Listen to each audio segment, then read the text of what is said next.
Bienvenue à La Santé au-delà des mots. Un rendez-vous avec des gens passionnés du réseau de la santé. Jean-Pierre Gagné, lui-même médecin, vous fera partager sa passion pour le domaine et vous fera découvrir une foule d'invités et d'acteurs clés du réseau. Voici votre animateur, le docteur Jean-Pierre Gagné. Bonne écoute.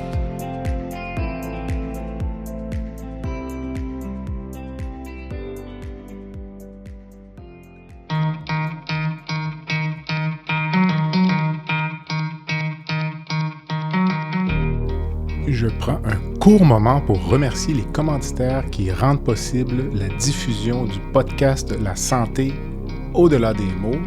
Beauchamp-Beaulieu Dessureau-Toupin, groupe conseil associé à la financière Banque nationale Gestion de patrimoine, LIM, le groupe TIGE et Eurofin Environex.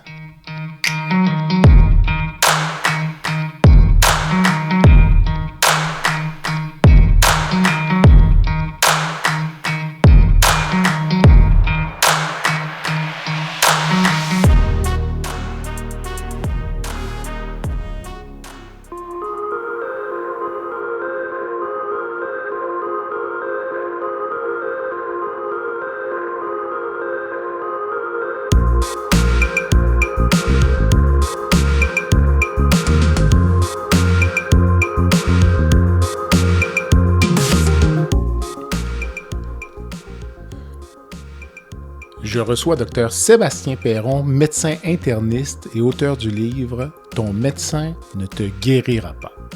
Un titre provocateur qui pose une question essentielle. Quelle part de notre santé dépend réellement de la médecine et quelle part dépend de nous? Dans son livre, Sébastien fait le tour de tout ce qui permet d'avoir une bonne santé, que ce soit les habitudes de vie, l'alimentation, l'activité physique. Comment responsabiliser sans culpabiliser et comment faire évoluer notre système de santé vers davantage de prévention. Des propos nuancés qui permettent de mieux saisir la complexité de ce sujet. Je vous invite à découvrir ma conversation avec le docteur Sébastien Perron. Bonne écoute.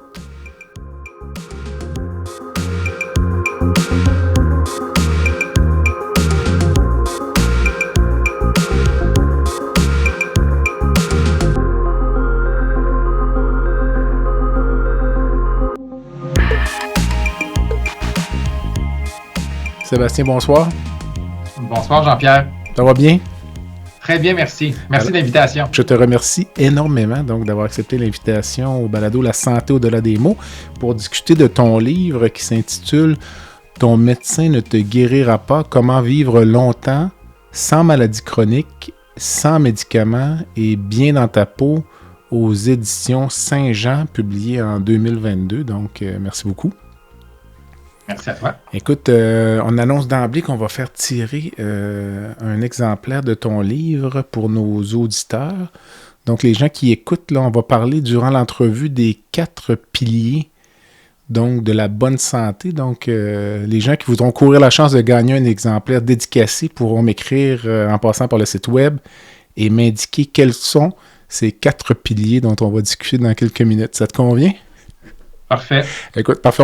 Parle-moi un peu, Sébastien. Donc, on vient de réaliser qu'on avait des amis, collègues communs, là, mais parle-moi de ta pratique en médecine interne à Shawinigan. Donc, Peut-être juste avant, situer un peu c'est quoi la médecine interne. C'est exactement ce que j'allais te demander. C'était la suite, c'était ma sous-question. Vas-y, mon cher. J'aime bien dire que l'interniste, c'est un peu ce que le pédiatre est à l'enfant. Donc, je suis un peu le spécialiste des maladies de l'adulte.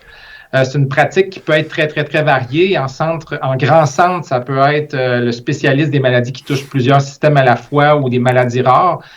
Pour un interniste comme moi qui travaille en centre plus périphérique, un hôpital comme le mien ne pourrait pas se permettre d'avoir un spécialiste pour le cœur, un spécialiste pour les poumons, un spécialiste pour les reins. Alors, on est un peu ce spécialiste généraliste-là qui peut veiller à soigner la plupart des maladies des grands organes. Là. Exactement. Écoute, anecdote, moi, quand j'ai fait mon externat, quand j'avais fait mon stage de médecine interne, que j'avais adoré à l'hôpital Saint-Sacrement à l'époque, qui était, si on veut, un peu la mecque de la médecine là, interne à Québec dans les années 90. J'avais été fasciné par l'intérêt intellectuel des internistes, puis le niveau de connaissance qui était... je trouvais que c'est des gens qui étaient capables de faire des liens entre diverses maladies, donc que peu de spécialistes peuvent faire. Donc, ça, c'est ce qui m'a charmé aussi. Ouais. C'est ce qui est... Dr House, c'est un interniste. Là, ça serait comme un peu mon fantasme pour moi d'avoir cette capacité-là, cette confiance-là, mais j'en suis pas là, puis je suis moins cinglant aussi. OK. Mais écoute, donc, mais qu'est-ce qui t'a attiré, disons, vers ça? C'est vraiment cet aspect-là intellectuel ou c'est... Oui, le défi intellectuel. Et puis, initialement aussi, je me dirigeais pour devenir un interniste intensiviste, donc un spécialiste dans les soins intensifs. Okay. Mais quand j'ai réalisé que c'était difficile d'être bon dans tout, à la fois comme interniste et comme intensiviste, et surtout le prix de ma propre qualité de vie, que ça demandait d'être un intensiviste parce que j'étais toujours à l'hôpital, de jour comme de nuit, la fin de semaine comme la semaine. J'ai fait des choix là, que je ne regrette pas aujourd'hui. Excellent. Écoute, donc, pour les jeunes auditeurs qui nous écouteront ou qui envisagent des études en médecine, donc, je pense que c'est une spécialité qui permet vraiment de se développer puis de rendre service. Là. Donc, j'avais adoré. Mais bref, j'ai abouti complètement ailleurs, mais c'est pas grave. Donc, ton livre, d'abord, qu'est-ce qui t'a poussé à écrire ce livre-là? Donc, Ton médecin ne te guérira pas. Donc, il y a déjà plusieurs bouquins sur le sujet. Qu'est-ce qui fait qu'on se lève un matin, on dit « moi j'ai un angle différent » ou même le titre est un peu provocateur, tu sais, j'ai comme... Il y a plusieurs facteurs, tu sais, il n'y a pas juste un gros facteur, il y a plusieurs facteurs. Premièrement, ça fait 15-20 ans que je pratique, et puis quand je regarde un peu devant moi, je me rends compte que, tu sais, le gros de ma pratique, c'est de traiter des maladies chroniques, puis quand je réalise que 3/4 de ces maladies-là auraient pu être prévenues par des ajustements au mode de vie, il y a 10, 20, 30 ans auparavant, ben, ça aurait pu vraiment avoir un changement majeur pour cette personne-là. Alors, le livre, c'est un peu ça. C'est au lieu de rejoindre une dizaine de personnes par jour, comme je fais à mon bureau, tu sais, alors qu'il est déjà trop tard, ben, je me dis, avec le livre, si je peux réussir à rejoindre beaucoup plus de gens pour qui c'est encore le temps de changer le cours de leur vie, ben ça, c'est bien. Deuxièmement, qu'est-ce qui m'a amené à ça? Ben, c'est, tu sais, les bonnes habitudes de vie, on en entend parler partout. Et puis, mais moi, la twist que j'ai trouvée et qui m'a vraiment stimulé intellectuellement, personnellement, à les justifier, c'est la lecture d'un livre qui s'appelle The Story of the Human Body, qui est par un biologiste de l'évolution de Harvard, qui, dans le fond, qui nous fait réaliser que notre espèce, l'humain, a évolué sur 5 millions d'années et qu'on est conçu pour vivre selon un certain environnement. Puis c'est l'environnement qui existait au temps des cueilleurs-chasseurs, mais qu'avec le développement de notre gros cerveau, on en est venu à être capable de transformer cet environnement-là, au départ avec la révolution agricole, mais ensuite avec la révolution industrielle, et que l'environnement artificiel qu'on s'est créé, où est-ce qu'on a l'abondance alimentaire, des aliments transformés, des moteurs et plein de moyens technologiques qui nous permettent d'être beaucoup moins actifs qu'avant. Nos emplois qui sont désormais sédentaires, mais ce mode de vie-là artificiel qu'on s'est créé ne nous est pas adapté et donc notre corps en développe des maladies en raison de ces mismatchs-là. Alors ça, pour moi, c'était vraiment très révélateur. C'était une preuve irréfutable et vraiment très intéressante à présenter. Alors, ces deux facteurs-là, en plus du COVID qui m'a ouvert une brèche en termes de temps parce qu'on ne pouvait plus sortir de chez nous, ben oui. Personnellement, je travaillais un peu moins aussi, mais c'est ça qui a mené au livre en 2022. Puis tu parlais des habitudes de vie, puis même on prend des réflexes parfois qui sont complètement néfastes. Là. J'avais fait un podcast... à un certain moment, puis on parlait juste lorsqu'on se stationne à un centre d'achat, le réflexe qu'on a, c'est de se stationner le plus proche de la porte. Alors, qu'est-ce qui nous empêcherait peut-être de dire, regarde, je vais me stationner dans le fond, là, puis je vais en profiter pour marcher 1 kilomètre, dans le fond, aller-retour, peut-être, ou des petites choses, là, dans le fond? Ben c'est ça, il faut réaliser ça, réaliser ces petits billets-là qu'on a acquis au fil des années, puis les contrer parce qu'elles nous sont dommageables. Moi aussi, ça me frustre là, quand je vois que je charge mes 8 sacs d'épicerie, puis que là, il y a une personne que ça fait 10 minutes qui attend pour prendre mon aire de stationnement, alors qu'il y en a un à 50 mètres plus loin, là, mais ça, on le vit tout.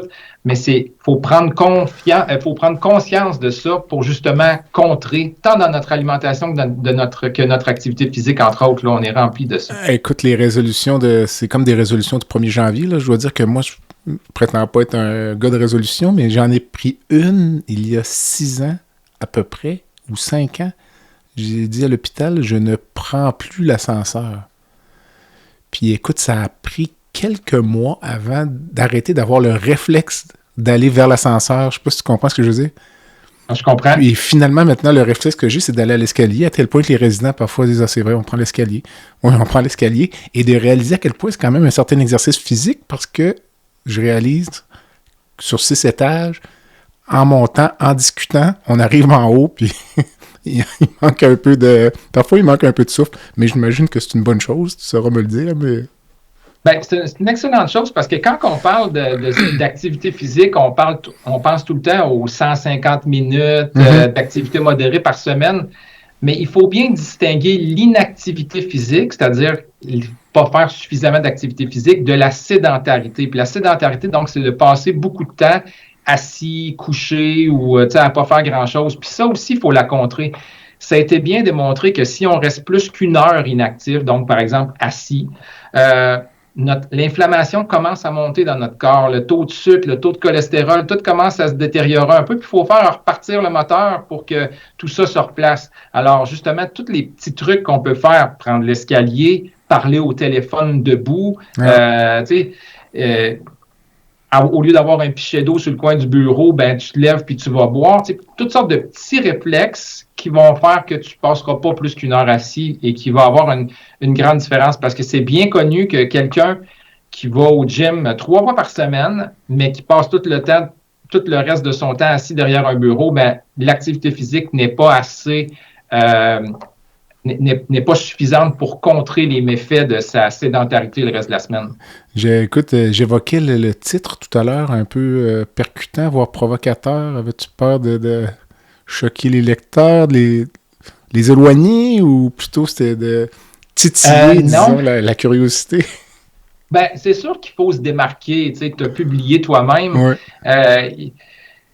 Il y a 2000 livres qui sortent dans la francophonie par mois, ma maison d'édition m'a dit. Fait que si tu veux te tailler une place sur les tablettes, si tu veux attirer l'attention, ben il faut pas que tu sois trop beige. Mm-hmm. Mais malgré tout, tu sais, j'ai rien inventé. L'Organisation mondiale de la santé, eux-mêmes disent, une maladie chronique, par définition, c'est une maladie qui est incurable. Donc, ton médecin ne te guérira pas. Ça veut dire que si tu ne fais rien pour prévenir l'apparition des maladies chroniques, ben, le jour où on va te la diagnostiquer, la maladie, on va pouvoir te traiter, donner des médicaments pour empêcher que cette petite maladie devienne grosse ou qu'elle cause des complications ou en tout cas la stabiliser.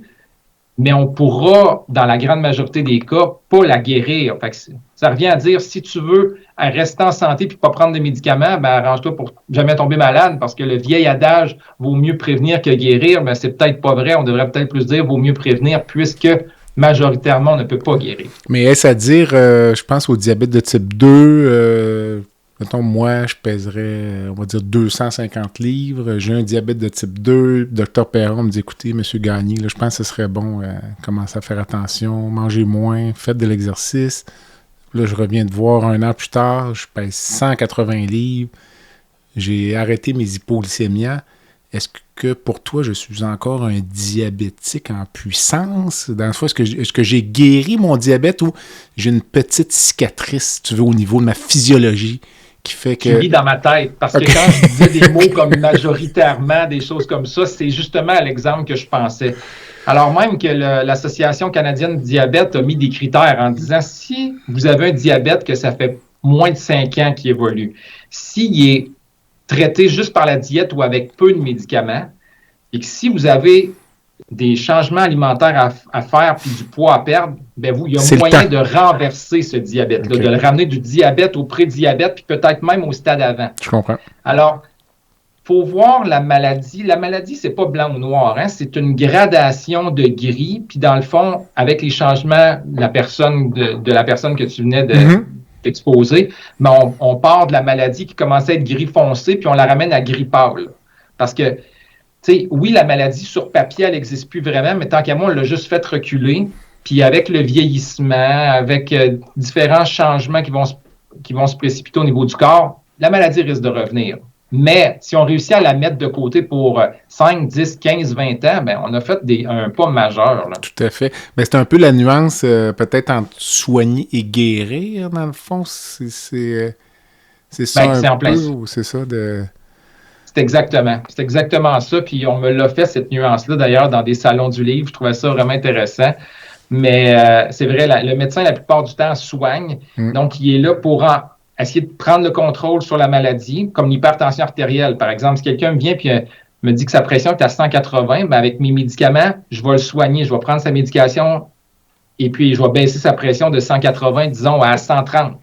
Puis avec ça, ben, je vais l'empêcher, en tout cas, je vais diminuer ses risques de faire un infarctus, un AVC, de l'insuffisance rénale. Je l'ai soigné. Avec mes médicaments, il devrait bien aller. Mais c'est sûr que s'il arrête ses médicaments, la pression va remonter à 180 parce que je ne l'ai pas guéri.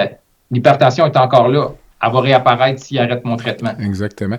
Écoute, je vais prendre un instant pour lire un petit passage de ton livre, là, parce que tu compares la maladie à un train, puis je trouvais ça très intéressant. Donc, tu marquais donc, en effet, à la page 43 de ton bouquin, la maladie se compare à un train. Tout d'abord, elle recule rarement.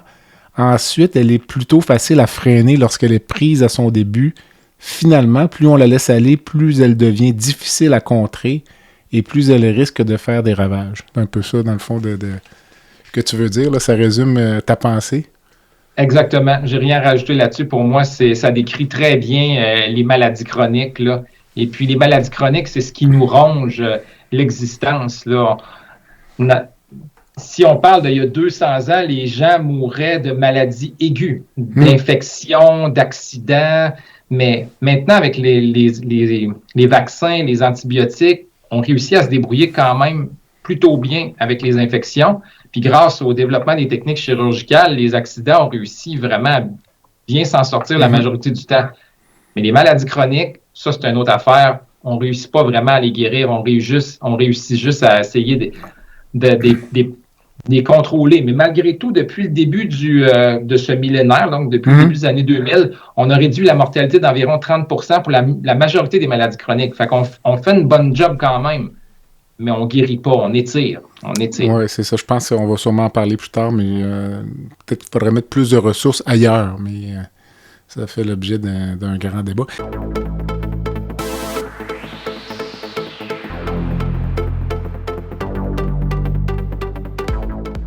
L'IM Santé est fier de lancer Emilia, la toute première application qui permet aux patients de se concentrer pleinement sur leur échange avec leurs professionnels de la santé, tout en générant automatiquement des notes claires, faciles à consulter, à traduire et à partager avec un proche ou un autre professionnel. Alors que les solutions de scribe IA apparues dans le secteur de la santé visaient jusqu'ici à faciliter la prise de notes des médecins, Emilia se distingue en s'adressant exclusivement aux patients. Elle marque ainsi une étape décisive en matière d'innovation en santé au Québec et au-delà.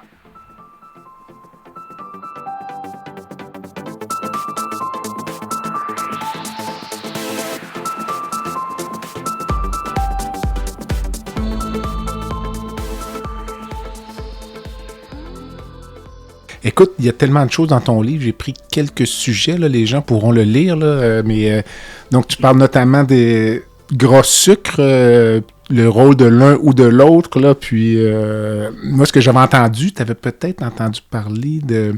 J'avais entendu que dans les années peut-être 60, 70, 80, les cigarettiers ont commencé un peu à diversifier leur modèle d'affaires, se sont lancés en alimentation, ont acheté des compagnies alimentaires que je ne nommerai pas, puis que ça viendrait d'eux un peu, ça, c'est des espèces de binômes ou de jumeaux gros sucre, les aliments qu'on connaît, les aliments transformés, où on crée une dépendance un peu chez l'utilisateur.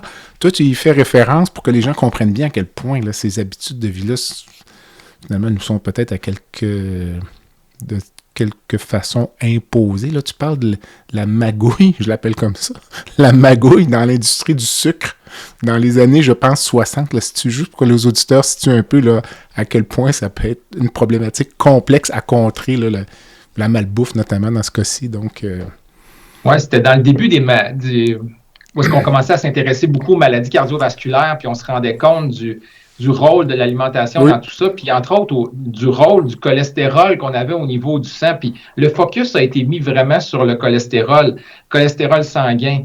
Et puis, d'ailleurs, il y a des énoncés qui sont sortis là, dans les 10-15 dernières années qui montraient qu'il y avait des médecins de l'Université Harvard qui s'étaient fait payer par l'industrie du sucre pour venir mettre la faute beaucoup sur le gras pour un peu négliger le rôle du sucre et laisser le champ libre au sucre là, pour pouvoir envahir notre alimentation. Puis ça a sûrement eu un effet, mais en tout cas, les conséquences sont catastrophiques. Là. Juste dans le dernier siècle, notre consommation de sucre est passée de 5 kilos par personne par année à 40 kilos par année. Donc, notre 8 fois plus. De sucre, 8 fois plus en un siècle, c'est énorme. Puis si on regarde, on a réussi à montrer que 80% des produits qu'on retrouve en épicerie contiennent du sucre. Le sucre est partout dans la sauce à spaghetti, partout. Puis évidemment que ça a des conséquences. Entre autres, par exemple, si on fait beaucoup, toi et moi, des imageries du ventre, là, des échos, des scans, puis du foie gras, on voit ça super souvent. Là. En fait, dans notre population, c'est 1 personne sur 3 environ qui a un foie gras. Puis aux États-Unis, là, ils prévoient que bientôt, ça va être 1 personne sur 2. C'est tellement fréquent qu'on finit par le banaliser. Mais le foie gras, c'est pas le gras qu'on mange. Le foie gras, c'est grossièrement le sucre qu'on mange. OK. Puis les chiffres sont gros et pas sans conséquence parce que s'il y a 1 personne sur 3 qui a un foie gras, mais il y a 1 personne sur 4 de ceux-là qui vont développer une inflammation du foie. Puis sur ceux qui développent une inflammation du foie, il y en a encore 1 sur 4 qui va développer une cirrhose du foie, donc un foie qui devient cicatrisé, déformé, dysfonctionnel. Puis sur ceux qui développent une cirrhose, il y en a encore 1 sur 4 qui vont développer un cancer du foie. C'est beaucoup de monde, cela, c'est des gros chiffres.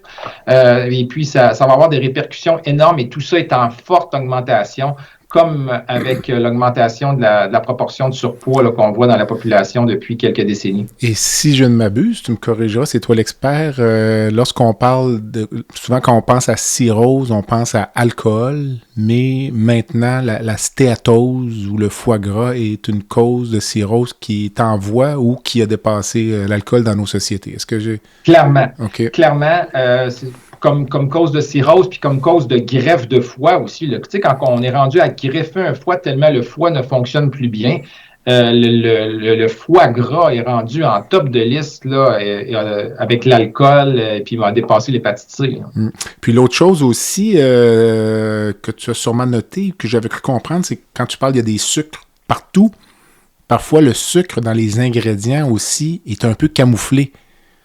Donc, sous différentes formes, ce qui fait qu'on a l'impression qu'il y a peut-être moins de sucre. Mais là, si on descend, il y a toutes sortes de mots qui sont incompréhensibles, qui sont aussi des formes de sucre. Est-ce que j'ai raison? Ou Ah oui, okay. Je ne me rappelle pas du chiffre que j'avais rapporté dans le livre, mais je pense que c'était une 40aine de noms différents que l'industrie a inventé pour nous camoufler tout ça. C'est comme quand ils nous mettent que c'est fait avec du sel de mer, mais tu sais, du sel, ça reste du sel, peu importe d'où qu'ils viennent. Fait que c'est la même chose. Là, ils nous parlent beaucoup de sucre de canne, c'est beaucoup plus noble, c'est biologique, mais du sucre, c'est du sucre. Exact. Écoute, donc on parle d'alimentation, là, ça va être un des 4 piliers, là, on pensera aux autres. J'ai cru comprendre que toi, ta préférence, c'est la diète méditerranéenne. Est-ce que c'est bien ça ou... En lisant ton livre. Au-delà d'une préférence, là, la diète méditerranéenne, c'est assurément celle pour laquelle il y a le plus de documentation scientifique pour ses multiples effets. Oui, au niveau cardiovasculaire, mais aussi pour le renversement et la prévention du diabète, pour la prévention des cancers, pour diminuer l'inflammation. La diète méditerranéenne, elle est partout. Puis, ce que j'aime bien de la diète méditerranéenne, c'est que les concepts qu'elle rapporte sont vrais et non démentis depuis des décennies, contrairement à la plupart des modes là, qu'on entend parler pendant quelques années et qui passent. Là. Alors, ces grands principes de manger beaucoup de légumes, manger des fruits, manger des grains entiers, manger du poisson, manger peu de viande. C'est toutes des choses qui existent depuis longtemps puis qui demeurent vraies et qui est vrai aussi pour la plupart des diètes là, qui viennent à la mode. Ces grands principes-là reviennent tout le temps un peu. On fait juste ajouter quelques petits points pour que ça soit un petit peu plus sexy puis un peu plus vendeur pour la personne qui écrit le livre ou qui fait le podcast, quoi que ce soit. Mais ça demeure tout le temps les mêmes grands principes qui reviennent là, au niveau scientifique. Est-ce que cette diète-là exclut l'alcool ou prône la modération là, pour les gens qui voudraient une précision, puisque ça va être le deuxième pilier dont on parle un peu plus tard? Au moment d'écrire le livre, je disais que c'était bien de prendre un peu d'alcool, même, puis surtout du vin rouge. Et puis la diète méditerranéenne le prouve. Là, la plupart des pays autour de la Méditerranée ont des vignobles. Ça fait partie de leur mode de vie. Ils prennent un peu de vin, donc 1 à 2 consommations par jour, quelque chose comme ça. C'est vrai aussi dans les Blue Zones, là, c'est 5 endroits sur Terre où on retrouve la plus grande concentration de centenaires. Eux autres aussi prennent un peu d'alcool, surtout du vin rouge. Et puis au niveau cardiovasculaire, ça c'est pas vraiment démenti. Là. C'est-à-dire que de ne pas dépasser 10 consommations par semaine pour une femme, puis 14 pour un homme, ça demeure quand même relativement vrai, tout ça, même si c'est controversé. Où est-ce que le bas blesse? C'est au niveau du cancer. Les sociétés du cancer disent qu'il n'y a pas de quantité là, minimale sécuritaire. Donc, même 2 consommations par semaine, ça commence, on tombe dans la zone dangereuse selon les nouvelles normes canadiennes. Donc, ça donne des cancers au niveau de tout ce qui touche à l'alcool, donc la gorge, l'œsophage, l'estomac, le côlon, le sein aussi, le foie. La vessie, ça aussi, je suis de ma bouche. Fait que, tu sais, c'est difficile de dire maintenant qu'on recommande de prendre de l'alcool, là, mais quand les normes canadiennes récentes là, sont sorties en disant que le seuil sécuritaire, c'est 2 et moins par semaine, il y a eu des sondages qui ont été faits, puis 75% des gens ont dit ben moi, c'est trop, tu sais, je suis pas prêt à suivre ces recommandations-là. Mais moi, tout ce que je dis, dans le fond, c'est demeurer raisonnable. C'est ça. Si on demeure à 1 par jour, 2 d'un fois, pas tous les jours, mais je pense qu'on demeure dans un seuil qui demeure acceptable et sécuritaire. Tu sais, à l'hôpital, ce que je vois, moi, c'est pas du monde qui en prenne 1 ou 2. Là, ils en prennent pas mal plus que ça. Exactement. Donc, on avait cité donc les 2 des 4 piliers. On a dit bien manger, tu l'as dit. Donc, puis je pense que bien manger, pour toi, tu me corrigeras, parce que ça veut pas dire non plus d'être un ascète. Il y a place à l'occasion aussi à se permettre des petits plaisirs de la vie. Là. C'est lorsqu'on répète les abus de façon systématique, c'est là que ça devient délétère. Est-ce que tu serais d'accord avec moi là, à cet effet? Je serais d'accord avec ça. Tu sais, moi, je disais, il y avait 3 règles d'or. La première, c'est beaucoup de fruits et légumes. La deuxième, c'est choisir des protéines majoritairement végétales. Tu sais, dans les 50 dernières années, notre consommation de viande a augmenté de 250%. C'est trop. Il faut revenir à plus de protéines végétales, donc le tofu, les haricots, les lentilles. Faut revenir plus vers ça. Puis la troisième, probablement la plus importante, c'est diminuer les produits transformés. On estime que pour le Canadien moyen, 50% des calories qu'il mange dans une journée viennent de produits transformés. Puis même que chez les 20% des gens qui en mangent le plus, c'est 75% des calories d'une journée qui viennent des produits transformés. Tu sais, ça, c'est déjeuner avec des Pop-Tarts, dîner avec des pogos, puis souper avec de la pizza. C'est catastrophique. Il faut cuisiner soi-même. On s'en sort pas, mais comme tu dis, on peut se permettre quand même, quand je vais manger avec des amis le vendredi soir, je prends pas la salade, pas de vinaigrette, là, tu sais. Je vais manger quelque chose de copieux. On entend souvent parler de la règle 80-20, là, puis je pense que ça, c'est bien. C'est 80% du temps, je m'arrange pour bien faire les choses, tant pour l'alimentation que l'activité physique ou quoi que ce soit, puis un 10-20% du temps, ben je me permets un petit laisser-aller pour me garder une petite joie de vivre. Exactement. Puis tu parlais de viande rouge aussi. Tu donnes les références dans ton livre aussi. Pour la planète, ce serait probablement bien qu'on mange plus de céréales au lieu d'engraisser le bovin avec des céréales. Là, en termes de rendement sur les protéines, c'est plus rentable que nous mangions les céréales nous-mêmes. Tu l'expliques bien dans ton livre. C'était une superbe étude, ça, publiée dans le Lancet, où des experts renommés de partout dans le monde avaient constitué l'assiette planétaire, qu'ils l'appelaient. Et donc, c'était l'assiette qui serait à la fois la meilleure pour la santé humaine, mais aussi pour la santé planétaire, parce que tout ça est interrelié, là, quelque part, là. D'où le concept One Health. Puis dans eux autres, là, selon leur modèle, on mangeait la moitié de ce qu'on devrait manger en termes de légumineuses, de noix, alors qu'on consommait beaucoup trop de poulet, d'œufs, de produits laitiers et de viande. Je pense que la viande, ça montait jusqu'à 600%, là, la viande rouge, là. Oui, exactement. Écoute, on poursuit, donc je veux vraiment insister sur les 4 piliers. Donc, bien manger, tu l'as bien dit. Modérer l'alcool, on l'a dit, en considérant que les seuils minimaux sont abaissés, voire presque à 0, là, si on veut suivre la science. Le 3e, ce serait bouger. J'ai adoré donc la citation qui dit « Sitting is the new smoking ». Donc, il faut bouger, mais on bouge combien, à quelle fréquence? Est-ce que je vais faire 3 heures de jogging le samedi, puis je m'assois pour les 6 jours suivants? Donc, c'est quoi ton approche, là, l'approche du Dr Perron, ou les recommandations, disons? Ouais. Mais premièrement, éviter la sédentarité. Alors, je fais tout dans mon quotidien pour essayer de bouger un petit peu quand j'en ai l'occasion. Donc, je me stationne un petit peu plus loin. Je parle au téléphone debout, comme je disais tantôt. Je prends l'escalier, comme tu citais, plutôt que de prendre l'ascenseur. Alors, tous les petits gestes du quotidien, plutôt que de m'asseoir sur mon balcon à regarder les autos passer, je passe le balai, je ramasse les feuilles, l'automne s'en vient. Alors, je fais ça. Sinon, après ça, on tombe dans les recommandations d'activité physique. Et à peu près partout dans le monde, ce qui est cité, c'est 150 minutes d'activité modérée. Modérée, ce que ça veut dire, ça, c'est que je suis capable de parler, mais je suis pas capable de chanter quand je fais mon activité physique. Donc, ça me brûle un peu dans les jambes, puis je suis un peu essoufflé. Et puis, le 150 minutes d'activité physique par semaine peut être décomposé de la façon qu'on veut. Donc, ça peut être 3 fois 50, 5 fois 30, 7 fois 20, peu importe, mais pour arriver à 150 minutes. Puis, je suis conscient là, qu'il y en a du monde qui partent de chez eux à 7 heures le matin, qui vont porter les enfants à la garderie, qui vont travailler, qui reviennent, puis qu'ils arrivent chez eux, ils finissent de faire la vaisselle, il est 7h30, puis la fin de semaine, ils sont dans les sports et tout. Ça, je suis conscient de ça. Mm-hmm. Ce qu'il faut être conscient, là, c'est pas la loi du tout ou pas en tout. Quand on regarde les effets bénéfiques de l'activité physique en fonction du temps qu'on y passe, on se rend compte que c'est les premiers pas qui sont les plus importants. Là. Dès que tu te mets en mouvement, les 20 premières minutes, les 30 premières minutes de ta semaine, c'est ceux-là qui sont les plus bénéfiques, puis déjà, il va y avoir une chute drastique de ton risque cardiovasculaire, mortalité, etc.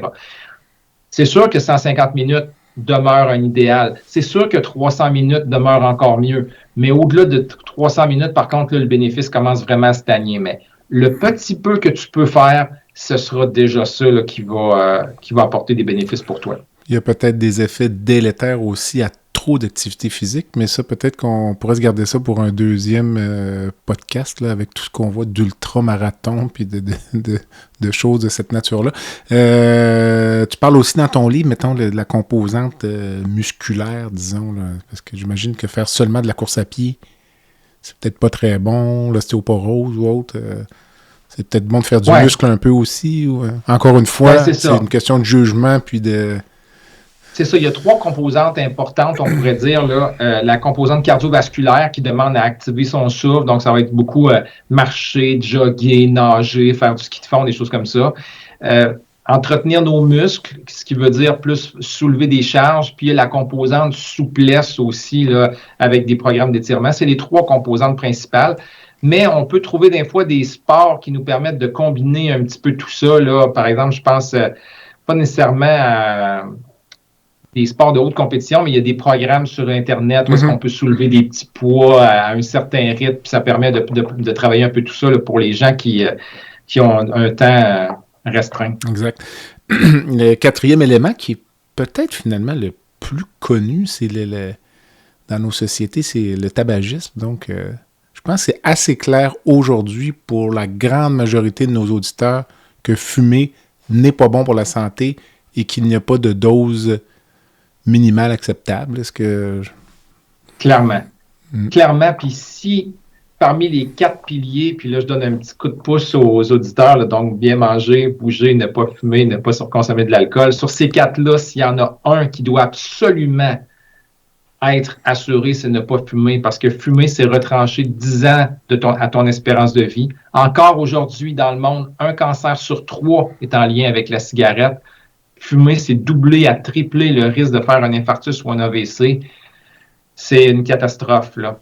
Puis la statistique qui me décourage, puis que je voyais récemment, on avait réussi avec la grande campagne de santé publique avant le début des années 2000 à réduire beaucoup la proportion de gens qui fument au Québec. Là. Ça, c'était très bien. Ce qui est bien qu'on l'a passé de genre 25-30 % des gens à aujourd'hui environ 12-15 % des gens. Mais par contre, ce qu'on ne combine pas, c'est le vapotage chez les jeunes. Puis quand on compte le vapotage, puis la proportion de gens qui vapotent, là, cette proportion-là de retourner vers les 20 % est en train de revenir à grands pas. On dit que le vapotage serait plus sécuritaire, mais les dentistes nous le disent, là, les gens qui vapotent ont les gencives super irritées, même des fois, les dents se déchaussent. Là, fait que je me dis, si ça a cet effet irritant-là sur la bouche, sur les dents, je peux pas croire que c'est si bon que ça au niveau des bronches et des poumons. Fait que c'est sûr qu'on va en avoir les conséquences à un moment donné, mais il est peut-être trop tôt pour qu'on puisse les identifier. Et l'autre crainte aussi, c'est qu'initialement, le vapotage était vu comme un petit peu un moyen pour arrêter de fumer. Alors que chez les jeunes, c'est presque une introduction à la cigarette. Là. C'est peut-être une inquiétude que clairement. tu as aussi, c'est ça? Ah, clairement. Ça, c'est sûr que oui. Écoute, tu parlais du 15-20 % des gens. Ça revient un peu à l'activité physique aussi. J'écoutais Pierre Lavoie au dernier Grand Défi. Dans son discours, il fait toujours un discours d'introduction, là, si tu veux, au début de l'activité. Je sentais un certain pessimisme de sa part, peut-être sur le plafonnement, si tu veux, de la sensibilisation, parce que si on parle à un public convaincu en termes de santé publique, il n'y a pas beaucoup de gains. Là, donc, toi, si tu essaies de me convaincre de monter les escaliers, tu n'as pas besoin. Moi, j'en suis convaincu, là, mais comment aller chercher les gens qui ne sont pas sensibles à ça sans les culpabiliser puis tu sais, même dans une pratique, au niveau, de deux façons, toi, dans ton bureau, déjà, c'est un enjeu majeur. J'ai le même un peu à certains égards. Puis même au niveau de la santé publique, toi, quand tu réfléchis à tout ça, tu as certainement réfléchi, tu as écrit un livre là-dessus. Là.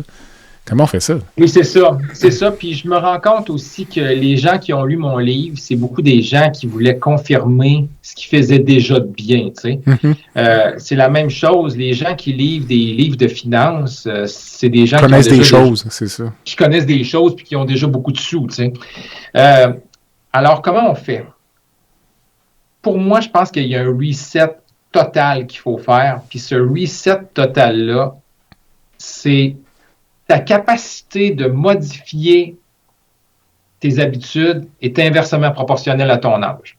Fait qu'autrement dit, là, j'ai discuté, des fois, je donne des conférences, là, puis la clientèle est âgée devant ma salle, je les sens complètement fermés. Tu sais, je leur dis juste, par exemple, que les boissons gazeuses, c'est très mauvais pour leur santé, puis je les sens fermés à mon message juste sur les boissons gazeuses, tu sais.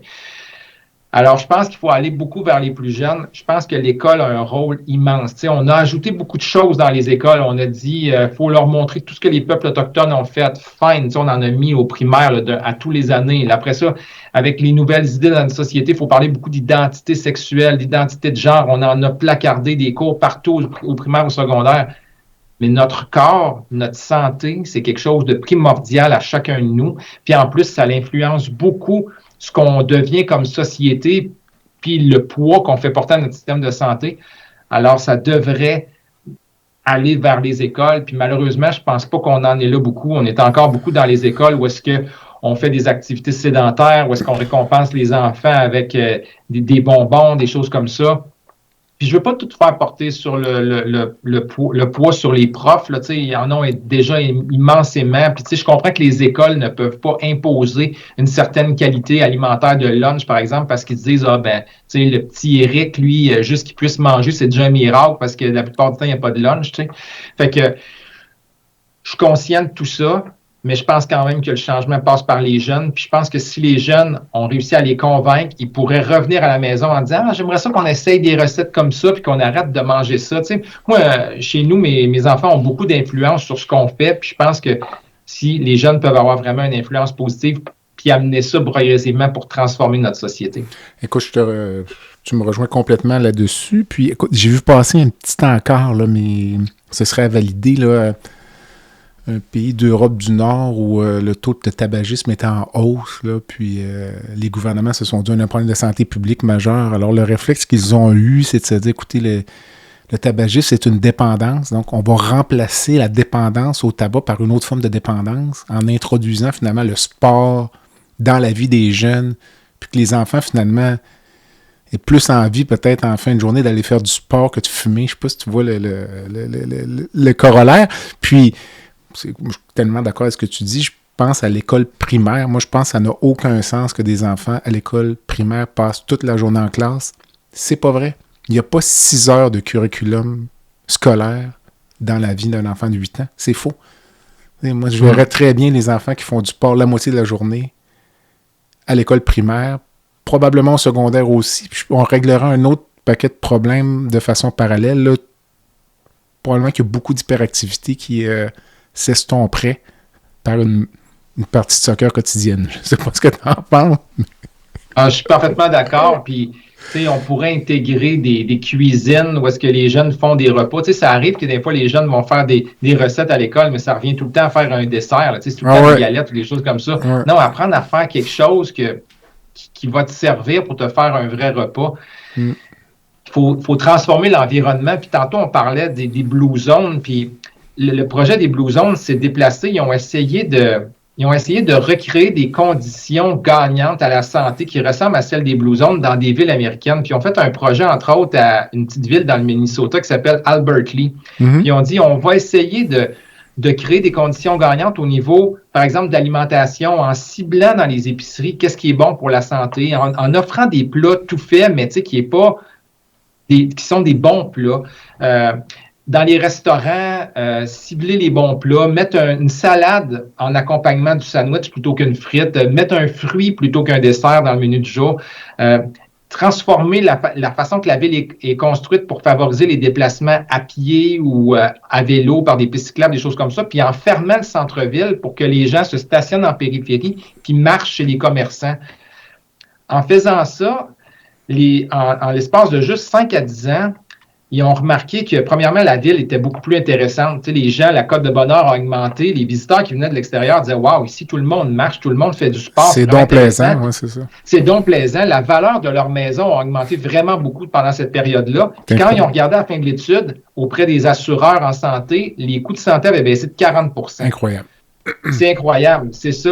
Collectivement, ils ont perdu du poids. Collectivement, ils sont devenus en meilleure forme physique en appliquant des changements vraiment simples, là, mais qui demande une volonté politique. Mais la politique, c'est nous. Il faut que la société veuille. Il faut qu'on ait cet éveil-là comme groupe pour dire voici ce qu'on veut, puis voici comment ça va fonctionner.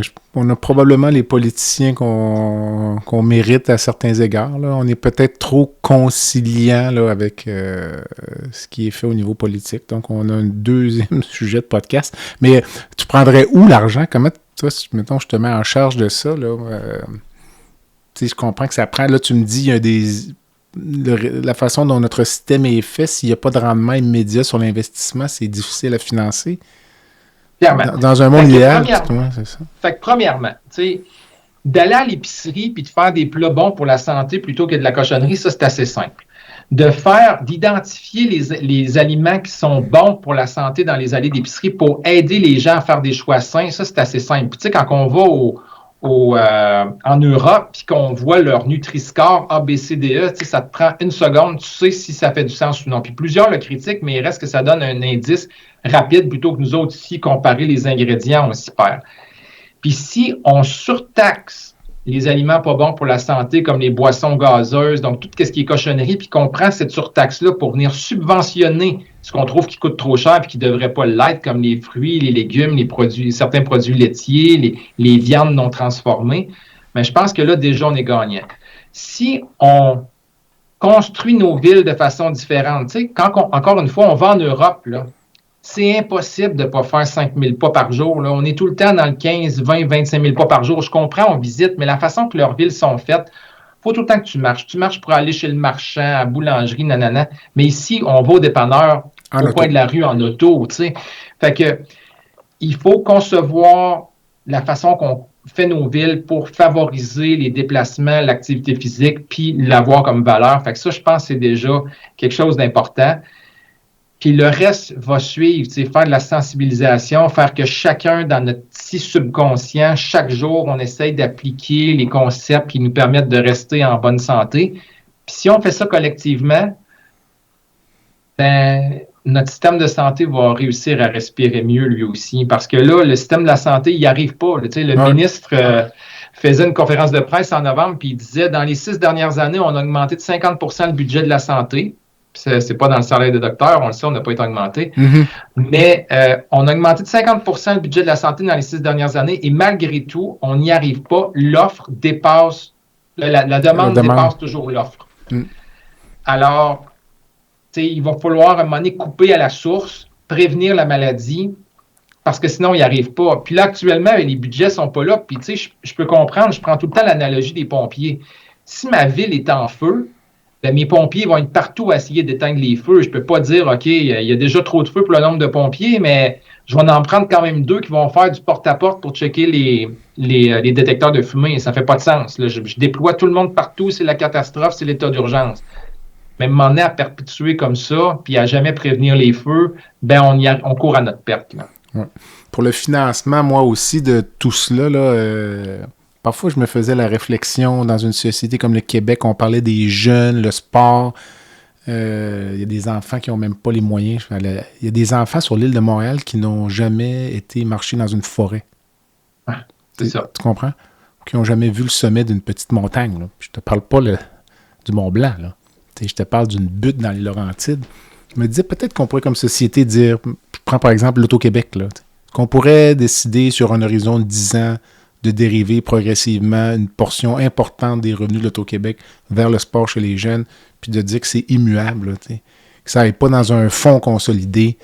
Finalement, je veux pas me faire cynique, mais il y a une nouvelle dans les 2 derniers jours qui montre que la SAQ essaie de trouver des moyens pour attirer les jeunes, les 18 à 24 ans dans les leur succursale parce qu'ils délaissent leurs produits. Fait qu'on est loin de vouloir améliorer la santé publique chez les jeunes. On est là pour engraisser nos vaches à lait. Là. Exact. Écoute, bref, on va peut-être y parvenir. Il ne faut pas se décourager. On parlait tout à l'heure le cancer puis les habitudes de vie, mais j'ai quand même rencontré beaucoup de gens là, au cours des 5 dernières années avec mon balado, ou 4 dernières années, puis plus que ça, même la démence, c'est un peu les mêmes facteurs de risque. Tout est interrelié, là. Donc, tout est interrelié avec toujours à peu près les mêmes facteurs de risque. Au niveau des mêmes facteurs de risque, c'est en plein ça. Puis oui, la démence, on prévoit en 2050 que le nombre de personnes avec de la démence au Canada, ça va être 1,7 million, c'est-à-dire la population du Manitoba actuelle. C'est quand même majeur. Puis tu sais, si j'ai dit tantôt qu'on avait réduit la majorité de la mortalité pour les maladies chroniques, c'est vrai pour tout sauf la démence. On n'a pas vraiment de médicaments pour ça. Mais oui, 50% des cas de démence peuvent être prévenus. Puis au niveau du cancer, ben 40% des cas de cancer peuvent être prévenus. C'est sûr que l'effet n'est pas le même sur tous les cancers. Par exemple, on a un effet beaucoup plus grand sur le cancer du poumon, les cancers de la gorge, qu'on peut avoir, par exemple, sur le cancer des ovaires. Mais globalement, c'est des chiffres bien connus, d'ailleurs, sur une grosse étude canadienne qui montre que c'est 40% des cancers qui pourraient être prévenus par le mode de vie. Le podcast La santé au-delà des mots est une présentation du groupe conseil Beauchamp, Beaulieu, Dessureau, Toupin de la financière Banque nationale Gestion de patrimoine. Comme nous croyons que la santé financière fait partie de la santé globale, nous sommes heureux de nous joindre au Dr Jean-Pierre Gagné pour vous souhaiter une bonne saison de la santé au-delà des mots.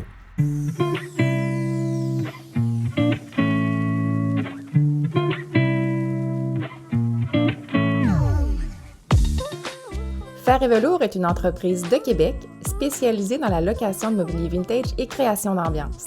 Nous vous proposons une offre de service à la carte et selon vos besoins. De la simple location à la gestion événementielle complète. Chez Fer et Velours, notre slogan est de faire différent avec élégance. Visitez notre site web au www.fervelours.com. Au plaisir de vous rencontrer.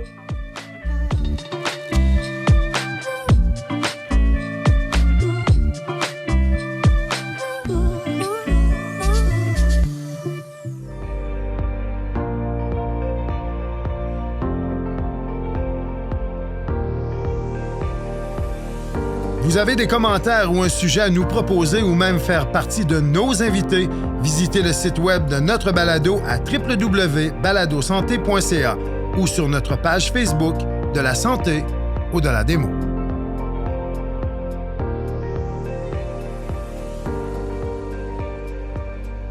Puis, tu parlais, j'avais eu Dr David Fortin, qui est neurochirurgien à Sherbrooke, dont tu as peut-être déjà entendu parler, parce qu'on parlait de... Écoute, moi, j'avais l'image, quand j'étais en médecine, du cerveau qui, à un certain moment donné, à partir de l'âge de 20 ou 25 ans, c'est la dégénérescence, mais c'est complètement faux. Donc, toi, tu parlais du sport tout à l'heure pour la santé cardiovasculaire, mais le sport a un rôle aussi dans la santé cognitive. Avec Dr Fortin, il m'expliquait juste le fait de faire du jogging, si tu veux. On est tout le temps en train de décider où est-ce qu'on va mettre notre pied quand on court dans la rue. Tu sais, ça module, ça garde le cerveau... la plasticité du cerveau, donc c'est important. Là, ça me frustre un peu parce que on a parlé beaucoup récemment des médicaments qui allaient agir sur les plaques au niveau du cerveau, des médicaments qui auraient coûté environ 20-25 000 par année, avec des risques significatifs comme effet secondaire, puis avec des effets très, très, très modestes.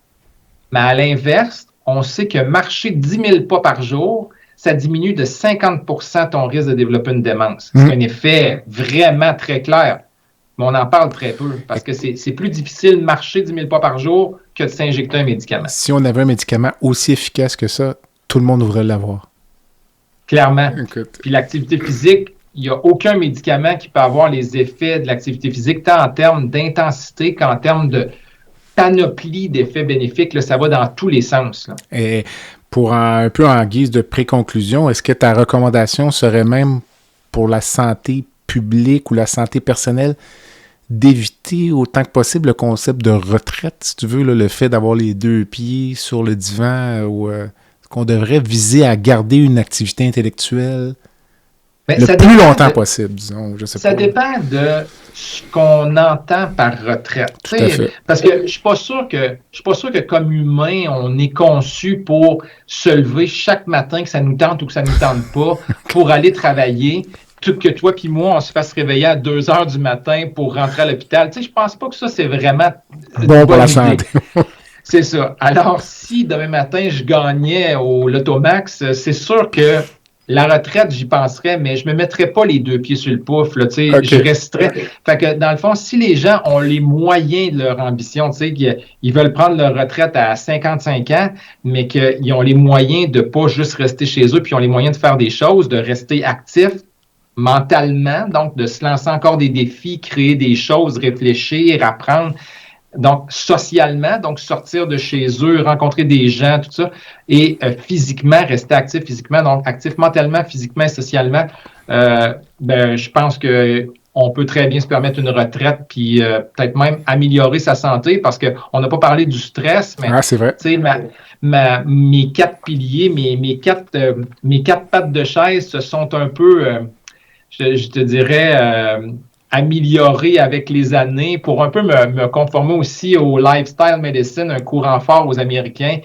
Puis, dans le fond, je dis à ma chaise, je rajoute 2 barreaux pour le dossier, qui sont la gestion du stress et puis le bon sommeil, et pour justement tenir mieux assis sur notre chaise plus confortablement et plus longtemps. C'est ça, donc, parce que ça aussi, ça a un impact sur la qualité de vie, ou sur l'espérance de vie même, là, mais parfois c'est difficile de dire qu'est-ce qui est quoi. Là. J'écoutais un chercheur aujourd'hui dire c'est pas parce que la majorité des gens meurent couchés que le fait d'être couché fait mourir. Donc, tu sais, quand on est rendu à analyser plusieurs facteurs comme ça, c'est difficile de pointer un critère précis.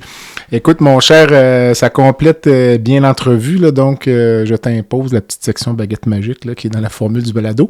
Tu y as peut-être répondu, là, mais je te laisse instantanément changer une chose dans le système de santé québécois aujourd'hui, en 2025, par une baguette magique. Là. Ça peut être n'importe quoi. Je pense que j'irai avec le choix controversé de la responsabilisation des gens. Responsabilisation des gens, devenir conscients qu'ils sont les maîtres de leur propre santé et qu'ils doivent eux-mêmes savoir comment conduire leur bateau, tu sais, quoi manger, comment bouger, quoi faire, quoi ne pas faire. Fait que ça, déjà, ça les éloignerait pas mal de notre système de santé. Et puis, même s'ils sont déjà malades, ça l'aiderait notre système de santé parce que quotidiennement, on doit faire affaire dans le système de santé avec les no-shows, qui est donc les gens qui ne se présentent pas à leur rendez-vous, qui est presque environ 10% des gens, mais aussi les gens qui viennent me voir puis que ça va pas mieux, mais qui n'ont pas fait leur test, qui prennent pas toujours leur pilule, fait que je pense que la responsabilisation des gens, ça donnerait un sérieux coup de pouce au système de santé puis à notre état de santé global comme population. Excellent. Puis une rencontre de rêve, si tu pouvais rencontrer quelqu'un dans le monde, vivant ou décédé. Ouais, j'ai pensé à Jésus parce que je me suis dit, lui, il a quand même marqué l'histoire pas mal, mais je me suis dit... C'est déjà sorti. OK, je me suis dit, je vais y aller avec un choix plus terre à terre. Barack Obama. Bon choix. Barack Obama, à cause de son charisme incroyable, sa capacité à captiver les foules, puis peut-être aussi parce que par les temps qui courent, je m'ennuie drôlement du temps où est-ce qu'il était à la présidence des États-Unis. C'est un excellent choix. Moi, ce que j'aime beaucoup de Barack Obama, c'est son talent d'orateur. Incroyable. Il y a un tempo dans ses discours. Mais mon orateur favori, moi, c'est probablement John F. Kennedy, je dirais. Là. Le tempo dans les discours de Kennedy, mais Obama est très proche. Donc, écoute, c'est un excellent choix, mon cher.